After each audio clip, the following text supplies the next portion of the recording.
All right. Looks like we're trying to get going here. Just another reminder, my SEPTA midwinter trip kicks off in about 8 hours. So over in Market East. So if anyone's coming tomorrow, can't wait to see you. But I'm busy. I got to get to bed. So I also want to get this stream done because I'm not going to have an opportunity. This is my last streaming slot of this 2018 holiday season, and I got to get this going. So anyway, we are on the Lansdale line. This was a trip I took to document block signaling on the line before the SEPTA cab signaling without wayside signaling replacement program of 2005. So we are on the main line. I mean, their main line used to be the Reading Bethlehem branch.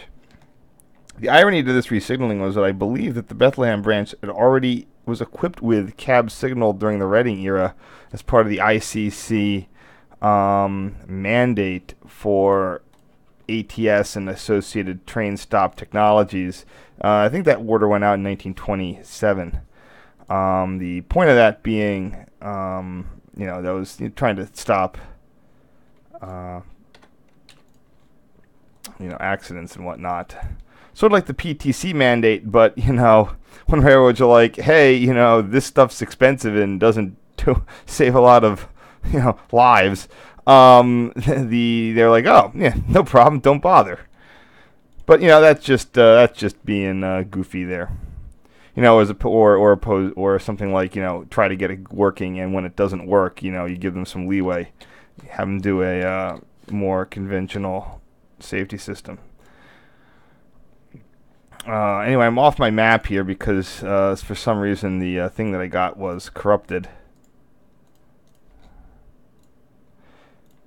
Signal 325.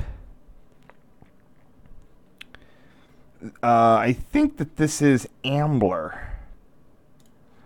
I know that from the fact that, if I can find the right place here, Ambler had a rather dangerous grouping of grade crossings, but could also be North Wales. Yeah, it's North Wales, not Ambler. There's a couple stations on the R5. Yeah, this is the one with the Dodge. You've got a station between two grade crossings, resulting in a lot of train stopping, gates going up, going down, long waits, that sort of stuff that leads to impatient drivers, and also a lot of passengers would get clonked. They'd get off the train, try to get in front of it or go behind it, and then they get hit by something coming the opposite direction. That happened there a couple of times. Here we are at the 327 signal thing.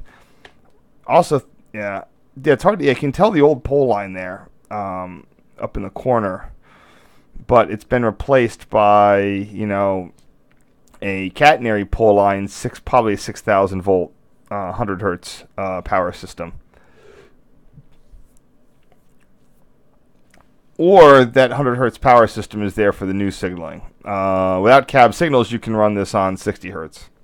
Of course, with cabs, it's 93.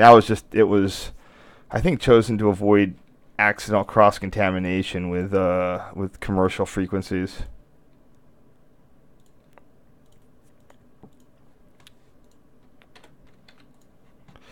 This one's displaying an approach medium.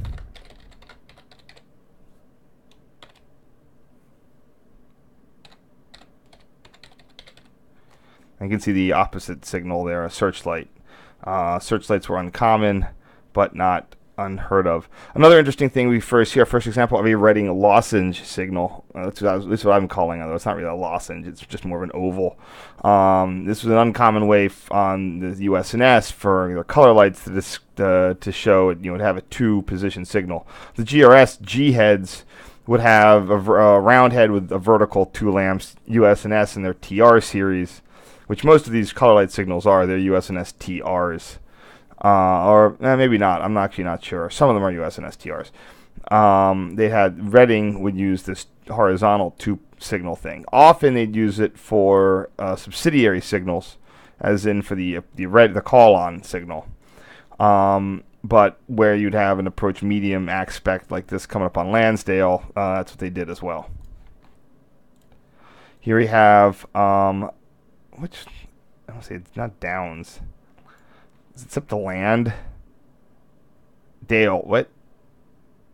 I guess it is Dale. I always thought it was Land. This is the big interlocking in Lansdale. Up through this time, it was also one of the very few interlockings in the country with a manned watchman. And I don't mean like a guy with a radio and a stop sign. I mean like a little tower that controlled the gates. The other one is at Blue Island Junction in Chicago. I believe that one is still manned to this day. When this was all re-signaled, of course, they put in an automated system to avoid paying the guy. I mean, it's sort of trains make a stop and they go creep forward to trigger the gates. It's you know, whatever. Who needs to get where they're going? Oh, it's Dale interlocking. Let's just see what these D-A-L-E doc. There's Dale. So this would be the 1280. Oh man, these are really weirdo GRS type signals on the wind machine. So yeah, this is a sometimes you had GRS where every head. This is especially true on the old pistol grip machines. Every head would have its own numbered lever. That's here we go.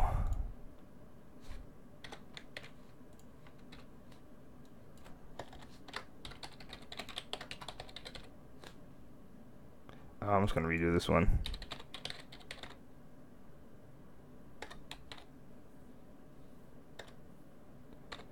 Which track is this?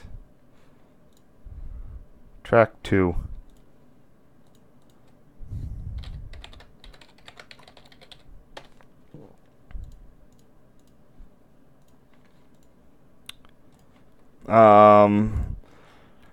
Originally, you would have had straight routes here, but straight ahead just leads to non-signal territory on the old Bethlehem branch. I don't know how far the old cab signals on the Bethlehem branch went, if they went all the way up to Bethlehem. This switch here in the foreground, which would be the 16 switch. That's the Stony Creek branch. That goes down to Norristown, unelectrified. Used by SEPTA. I don't know if there's any freight on it. When that bridge at Gwinnett was knocked out, this is how they rescued all the equipment off of this end of the line for their inspections and such.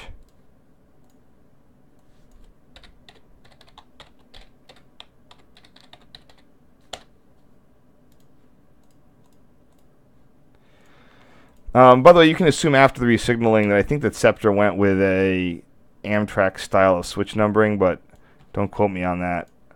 I'm not 100% certain, but I suspect it. And that is, you have track 1 to track 2 would result in switches being either 12 or 21, depending on, how that goes. So we have the first crossing. This would be something street. Well, let's find out.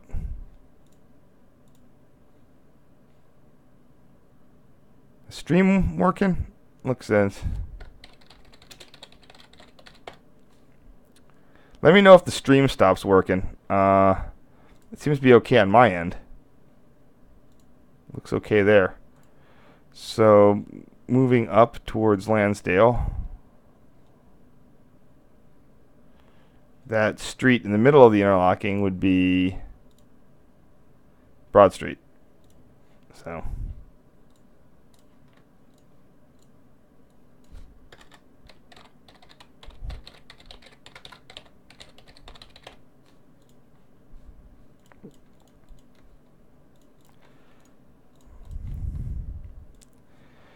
And here we have the 23 switch? I guess so. 23 and 24 switches, although 24 doesn't have a derail anymore.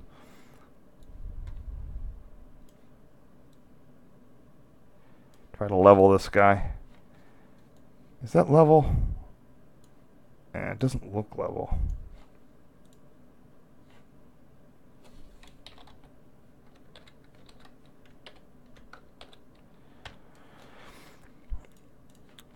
It was a cold day, so the blue tint is not entirely unjustified.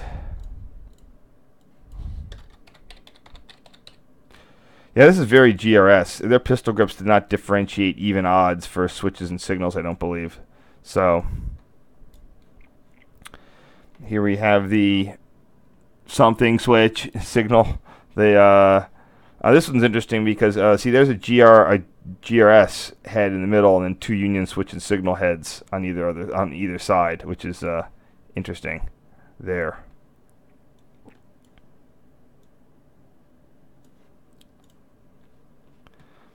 And we got some Silverliner 2s there in the pocket track, or the station track. The way SEPTA runs its R5 service, for those who don't know, is that it's half hourly to Lansdale. Every other train goes to Doylestown, on the Doylestown branch. And previously, trains would just stop at Lansdale, but since a while ago, they go to Link Belt or now Colmar.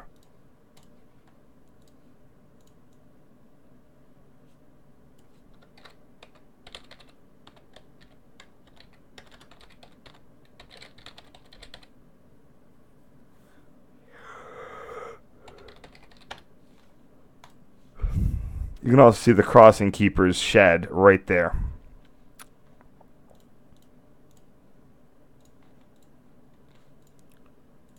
And he had a little panel.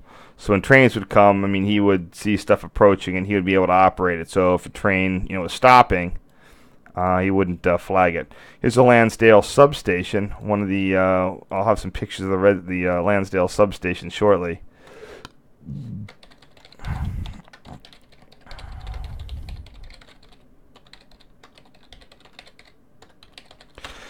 Reading used a very efficient power distribution system for its suburban lines because they didn't have to deal with the high-speed passenger or freight that PRR did. They were able to, keep the power, the cost down by using auto transformers. They used the 2224 kV feeder system that would then go through an auto transformer. Nuts.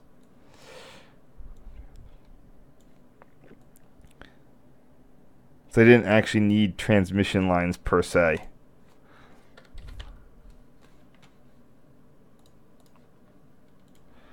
We have an 8800 series SD40 that's known from famous from the runaway Crazy Eights locomotive, which would be 8888. A lot of those 8800 series GP SD40s have been renumbered or retired. 2723, 2750, and 888, 8855. And looks like 885 something else. Probably might be a pair.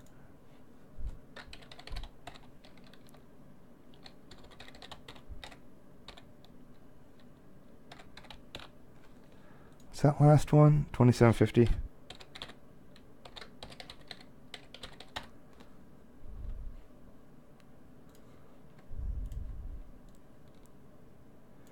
Another angle. At least it was nice. It was a nice, wonderfully nice sunny day. 8858. See? 1-8 away from the famous locomotive.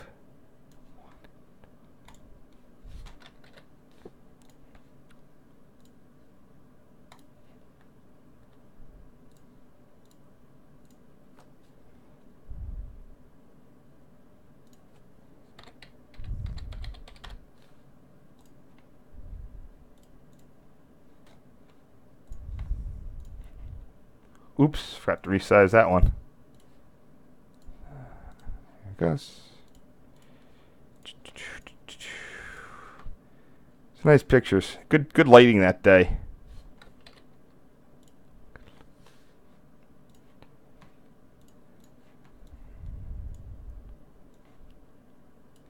Crop that one a little closer if I can.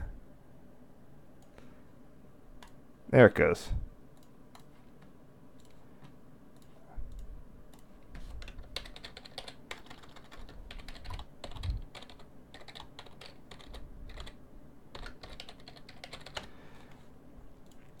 now mainly up there. I don't think that CSX. I think CSX lost that concession, so now they got SEPTA's got a short line working that stuff. I forget what it is. East Penn Railroad. I don't know. I should, but I don't. So this is hopefully I have this will probably be on the infrastructure sheet if I can find it.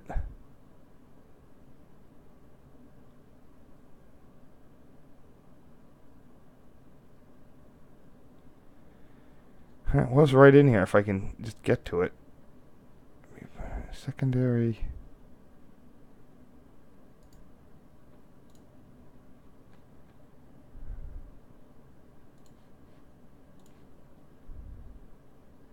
I just want to get what I used this for the name.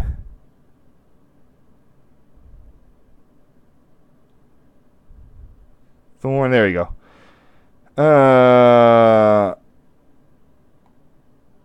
Oh, Lansdale wire anchor. That's not a very good name for this. So here's a very interesting wire anchor.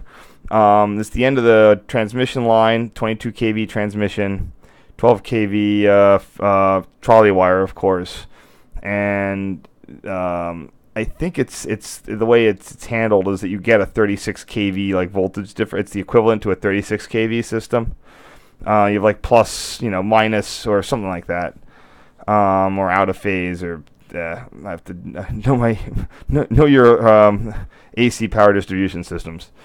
But this I always just like the view of this rail anchor. The way that you had this imposing structure to anchor the trolley wire, or terminate the trolley wire, anchor the transmission wires, and then you sort of send it over to the substation. To feed the substation and come back with a trolley. Note the 4 things, the 22 kV.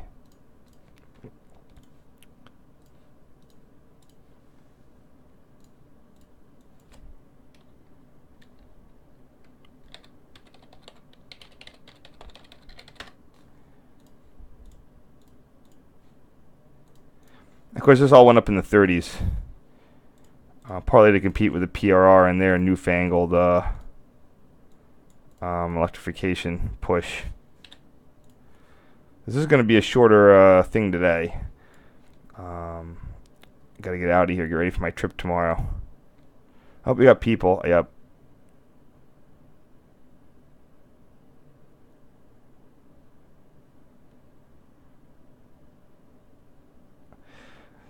So interestingly enough, for the people who are saying, look at Japan and railroads that do things right. I mean, I'll get on some sort of whatchamacallit here. It's different environments. I mean, Japan and Europe are passenger centric, for good or for ill. I mean, Europe's roads are clogged with trucks because their freight rail system is freight tends to take a back seat to the passenger system, or at least works more in line with it, but you do lose a lot, and it's a lot less cost effective. But one interesting thing is that the electrification systems now currently most frequently used do use a version of what the Reading did with you have 25 kV overhead, and then you have 50 kV feeders, and they're out of phase in some way. There's a good there's a really good Wikipedia article on the Reading the SEPTA 25 hertz power system.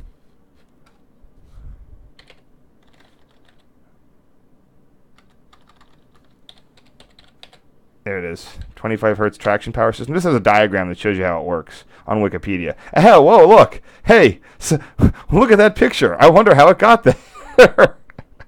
You saw it here first. There you go.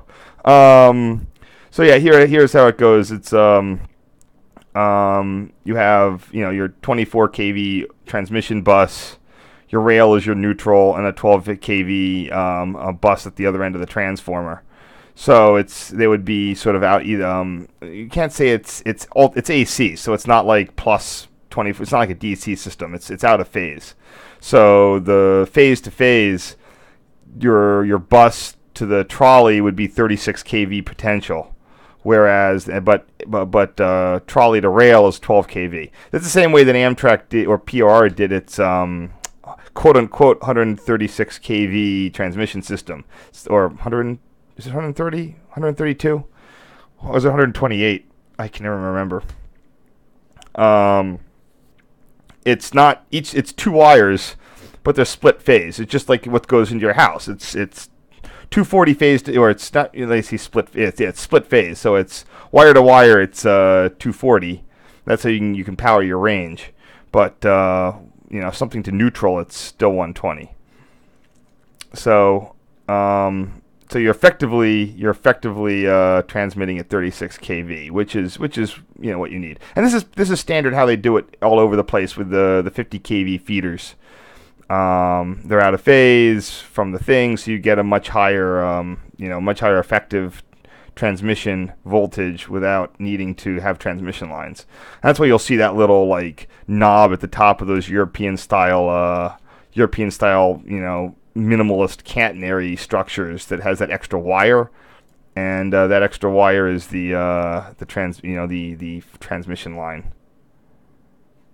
3, 4, 5, 6, 7, 8, 9, 10, 11, 12. 1, 2, 3, 4, 5, 6, 7, 8, 9, 10, 11, 12. Okay, got them all. Now you see. Oh, come on, Reading. This is where you need the. This is where the PR definitely did it better. AC motor stop versus end of contact wire. All right, come on, Reading. Actually, I'm not even sure the Reading would have put that up, but.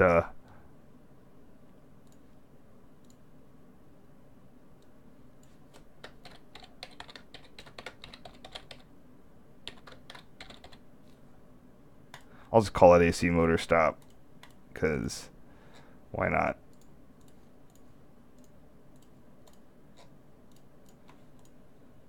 Moving along. SEPTA Lansdale Station. Let me go on my infrastructure page. No sense in reinventing the wheel for that. Yeah, see, look. Even in 2005, I called it wordy AC motor stop. I'm gonna use that same. I gotta use that same name. Nah, that's good.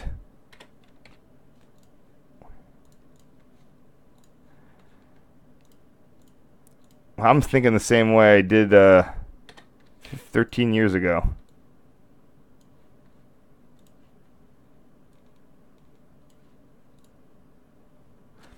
PR wasn't one to mess around with extra words. Words cost money.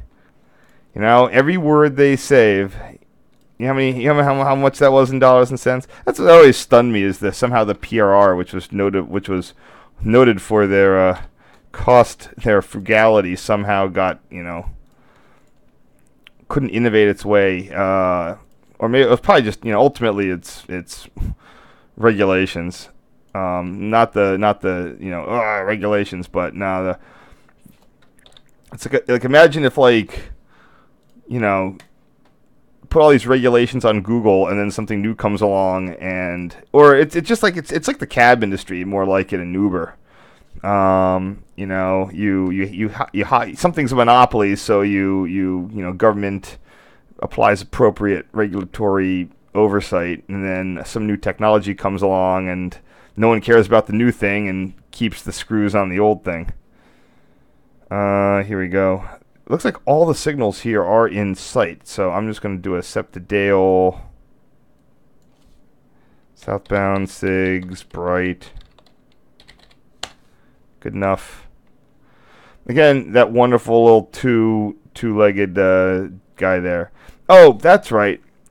On that 327 distant, this is a USNS model because the heads are very closely spaced. Whereas that one approaching would have been a GRS because it would have had two of the big boxes behind it for the GRS modulars. So that was not a USNS signal there. Here's the crossing, crossing keeper's little shanty. Should have that in the signaling zone there.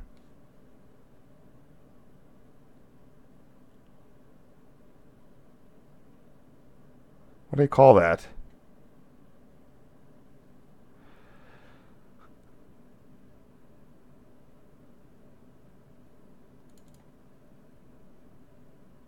Oh, I have no idea. Whatever. Okay, I'm just gonna.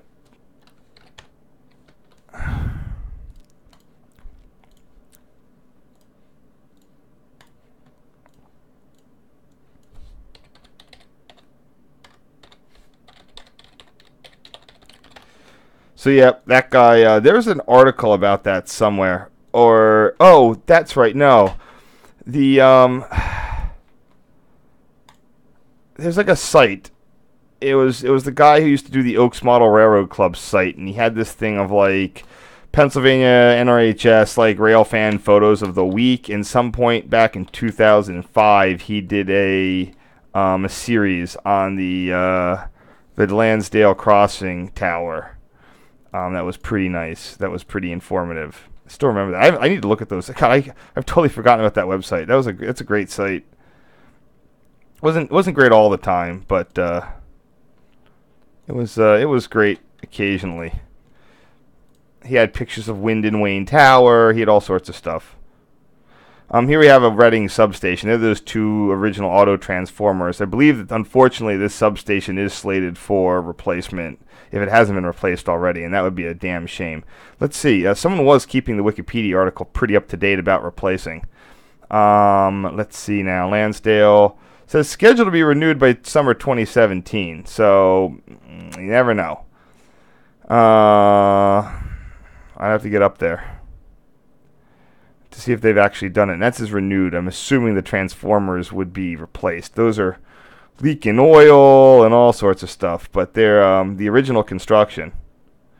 I've zoomed in when I got better cameras. I zoomed in on the builder's plates, and it was made by the ABB American Brown Boveri out of Camden, New Jersey. So not only was it American made, it was built locally, which was kind of cool. And this stuff's 80 years old and still going strong, or was. You can hear it, and you could hear the transformers go. You could hear the trains going on and off a load. If you go through my videos, I have a video recording, and you can hear the train going on and off a load, where it's like you can sort of. It's not quite as pronounced as that, but it's neat. I have a lot of other subsequent photos of the Lansdale. I've led a couple midwinter trips there. Every time I'm there, I'll take photos of the transformers.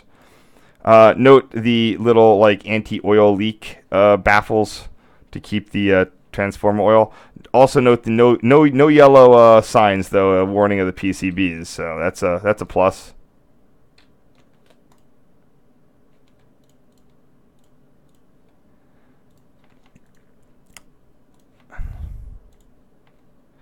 I think that those might have actually predated PCBs. Honestly, PCBs mainly became an issue in the I forget when they were invented, but they really got going in the 50s and 60s as being a non-flammable alternative to mineral oil in transformers. So if transformers were old enough, they could sometimes have avoided the PCB problem altogether. SEPTA 256 here. Or in for all you guys in I think in what would that be? Actually, 255 would be the hexadecimal FF unit. This I believe is like 100.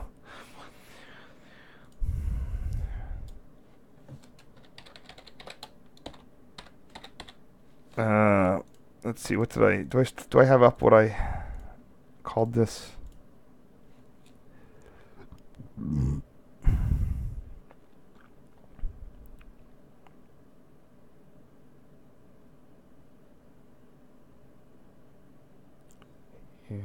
I just say 256? Yeah.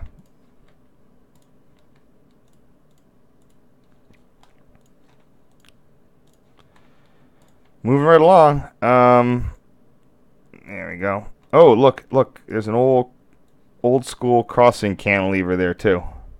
Look at that guy. That's a neato one. Again, I don't know if that's there. Street View could tell us if that's there. So why don't we go and pop into Street View Recrypt just for the hell of it and see what's going on.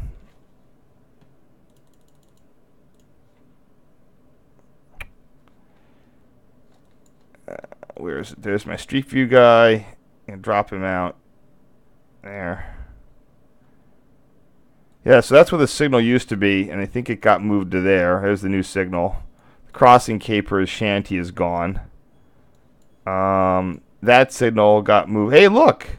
So all those signals got moved, but look. The grade crossing cantilever is still there. Wow. Would you look at that? That's something. That is really something. There's a modern one. There's the old school one. What's your surprise of the week?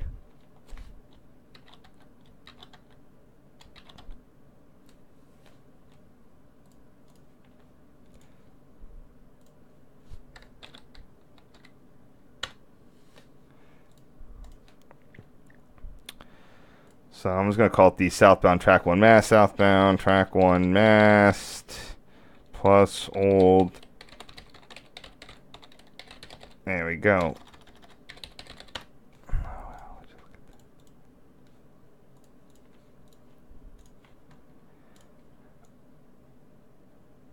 And I'm just going to grab a quick thing of this Doylestown branch guy. Don't want to cut off that. I'll have to cut off a little bit of the crossing, it looks like.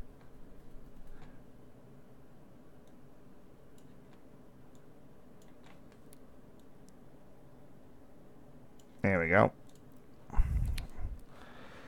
I've got to rotate a little bit. Rotate. That looks about straight. There we go.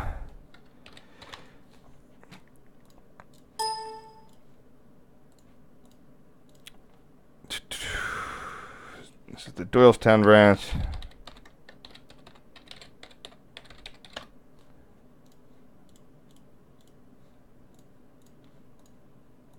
Almost done this second slab. 400 series Silverliner. For those of you who don't know, this was such a... The Silverliners used to have pretty decent... the numbering made sense. The PRR ones were numbered in line with the 200 series MUs. The Reading singles were 9,000 series in line with the Silverliner 2s. This is for Silverliner 4s, by the way. And the pairs were numbered 100 to like 188. So ultimately, you had kind of a semi-contiguous block if you add both the PRR and the whatever that went from like 101 to like 180 and then 200 and then you had some, and then you what is it? Then you could pretty much go right into the PRR. Well, this whole 400 numbering, they're only 200. The SEPTA only had a fleet of about 300 or so cars. What happened was they were trying to replace the PCB transformers in the Silverliners, and every time they would rename them, they would give them. They started by renumbering them as well.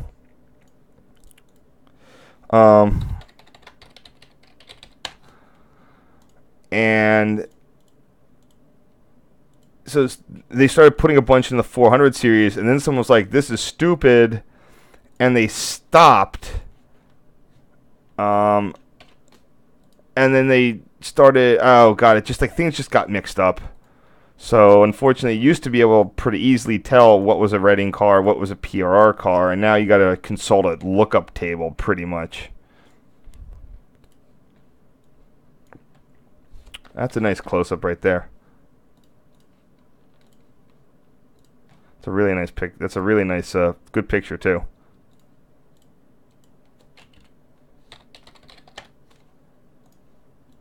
And other good news, I'm getting a new camera delivered tomorrow. It's going to be an Canon SX60 HS. This is going to be my mid-range on-the-go camera. I do have use of a DSLR. I've been using that a bunch more. Going to need to upgrade that as well. But the I like to have these little mid-range super zoom cameras for just having something in a small bag, pack it in a backpack, good to go. That zoom is what you need. I don't want to pay a lot for it. I'm only paying $329. Good price. There is an SS670, but you're going to be paying $400 or $500 for that. So I got a little bit behind the times on the model year. No warranty, international version of the camera, but whatever. I had good life on the first one. So that's not usually an issue.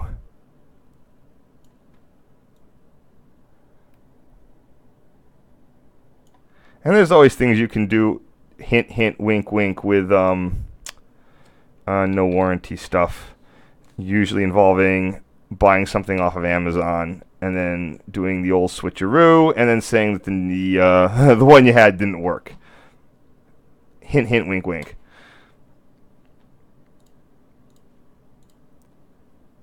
Hopefully, usually it's just the manufacturer. If the manufacturer sold just something defective to begin with, screw them. Oh, look, I love the little the kissing gates there to keep people from just like running on the sidewalk, from just running across the line.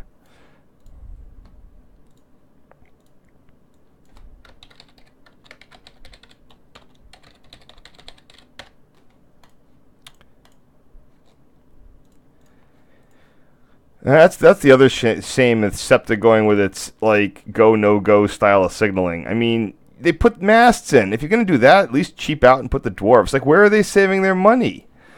Okay. Before you go into that rant, there was a reason. SEPTA wanted to basically run the regional rail division like a transit system, and they were going to have very transit style signals, with lunar flashing, and all that stuff. And eventually, I think someone complained enough in the union to stop them from doing that. But that was their goal.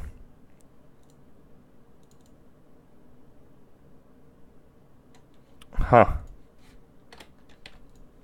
Oh, I guess there are. Carmel, at least, the Warminster Branch Junction gained a cantilever, which is kind of cool. Sorry, I mean gained a bracket mast, which are very rare, very, very rare these days.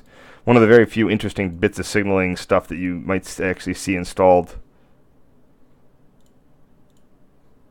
Where is this?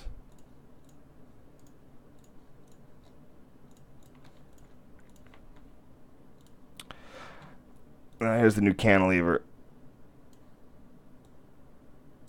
It doesn't have the signals on it yet, but yeah, not the worst. I mean, if this had been full, if the home signals had stayed fully descriptive, I mean, that would have been not that bad.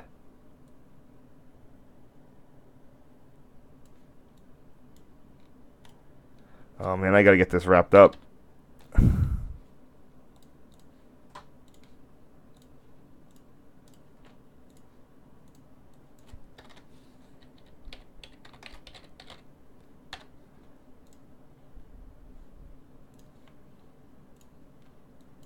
Huh.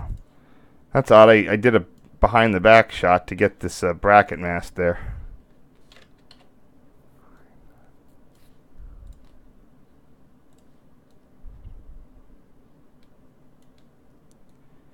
Let's see, how am I gonna cut this? Probably cut out the upright if I can.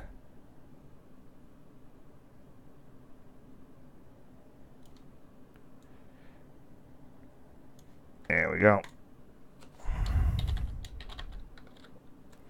Might do a color adjustment on this, try to make it a little cooler. There we go. That looks great.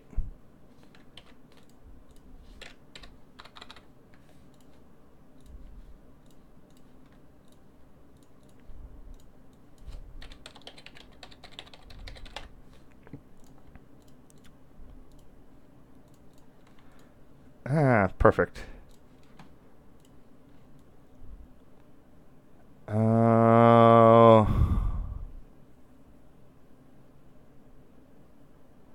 Oh, there was a second crossover at Carmel. Carmel, there you go. Yeah, that's the 9 switch. Oops, where's that? Cool. All right. I guess I just missed that the first time.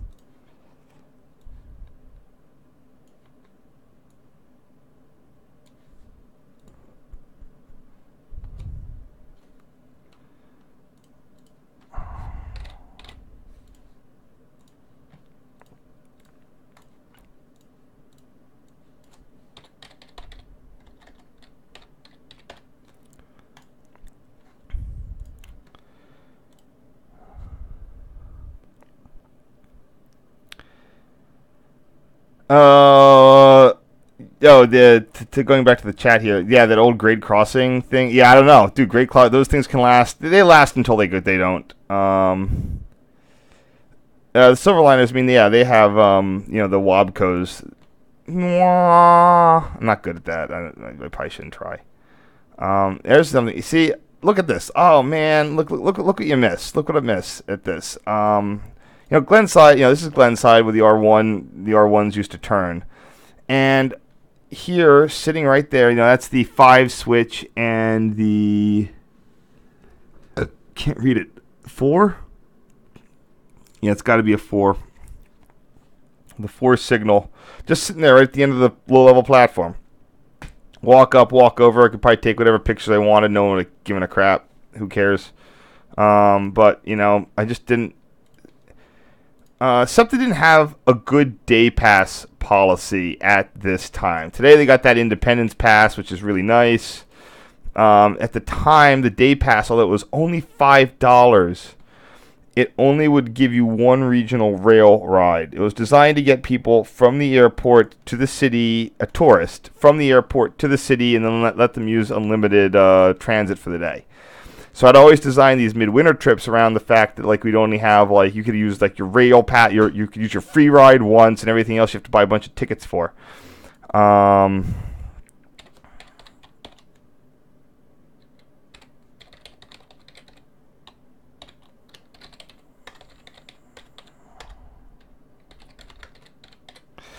So it was at 2:30. So I couldn't just do hop on, hop off type of stuff, and even then, you're gonna be waiting, outrageous headways. So that's something that was accessible that I missed. And here we have, of course, a R5, Silverliner 2, Silverliner 3, 2-car train, which is pretty cool.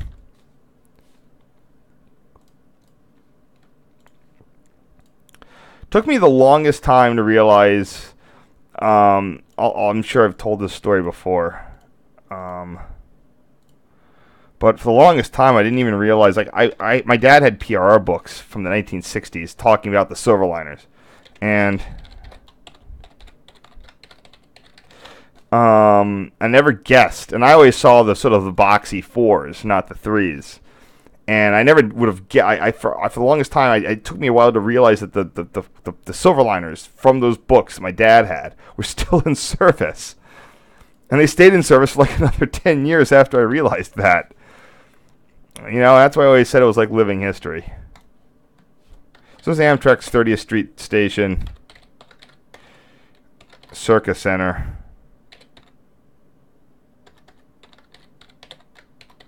It's Circa. On the new parking deck.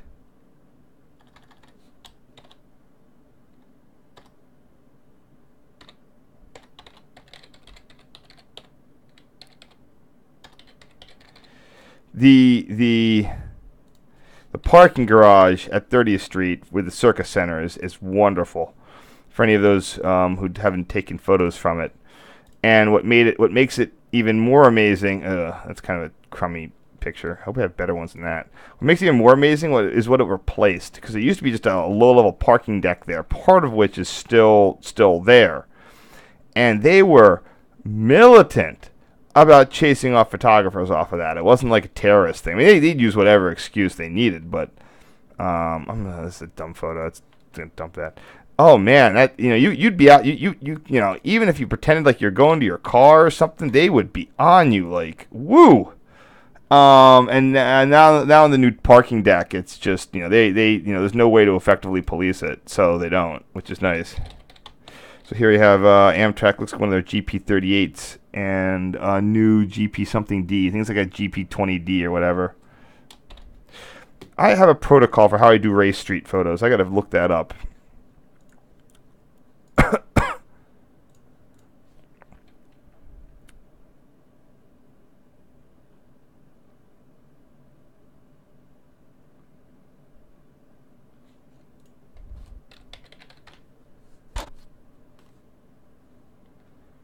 Okay, I just say Ray Street. So,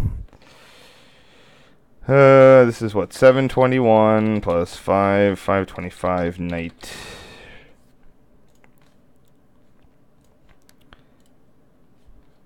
who's here. 720, 721, 520. Oh, it's 523. 523.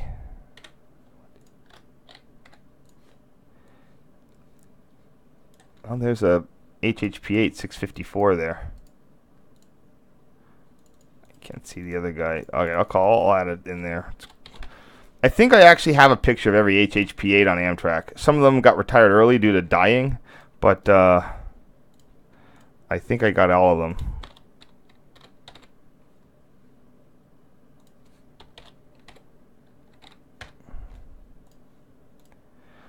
Back when they got retired, I did like a 12 days of Christmas thing for all that. This looks like 577.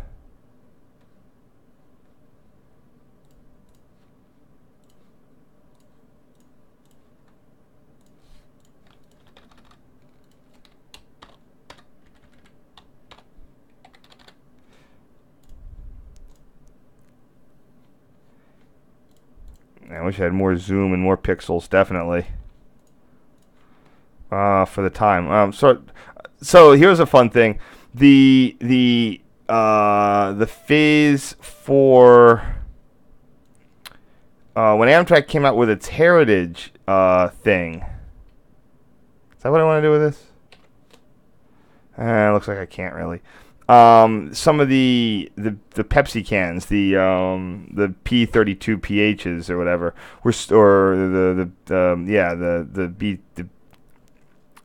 is it P32? No, it'd be B32-8 PH or whatever they're called. They were still in phase 4, so I just started calling them heritage units. What's that guy's number there? That guy, 573. Okay, cool. So here we got Amtrak Ray Street. 514 plus 513 plus 7 or 573 plus 721 night.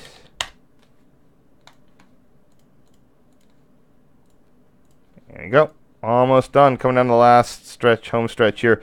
723. I think they got rid of all these Jeeps. I know that they have a bunch of the GP, the old Toronto commuter ones around. And those still have the Jeep. They're GP38-3Hs. They could be used as emergency rescue locomotives in a pinch. Don't have my all-time Amtrak roster handy.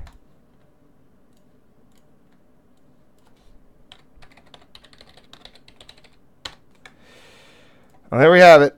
Another successful night here. I got to rename a couple of things later when I find out what they actually are. But Doom done. Yeah, I mean, a lot of people are it's not like anti-rail fan. Part of it was just, it was an urban thing, a parking garage. They don't want people loitering in the garage because prostitution, drug dealing, theft. I never got it was anti-rail fan, but it was just low-wage security guards that don't get any satisfaction from their thing. And whoever they got to patrol that was just nasty. And that was always a problem. I got some photos from that once before getting kicked out.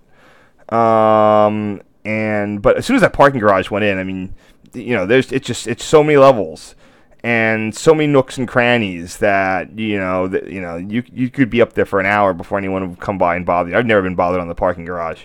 But anyway, I gotta go take a shower. It is 1:20. I gotta get to bed. So thank you everyone for watching. I'm shutting this down. I will be back next week with a single shot. I'm not sure which one, but I'm going to be on the night of the 1st. I'm probably going to be doing, not 100% certain which one I'm going to be doing. We don't have that many to do. It was clear when I was looking through these. Oh, probably going to be doing the thing on the Perryville Bridge, when they did the Amtrak Bridge at Perryville. I don't have a lot in that, but I'll probably be going through that. It's not a very big thing of photos. Or one of the other ones. My Fenway Park photos, minus the Fenway Park photos. I'll figure out what I got, but I don't want to. I don't want to start a multi-day. I don't have it for that. But this one probably has some stuff in it. Yeah, I'll figure it out. But it'll be one of the short ones. So it'll be this one that has like 30, or the other one which has like another 30. All right, I'm cutting it off. See you, everybody. Have a happy New Year. Hope you had a Merry Christmas. And thanks for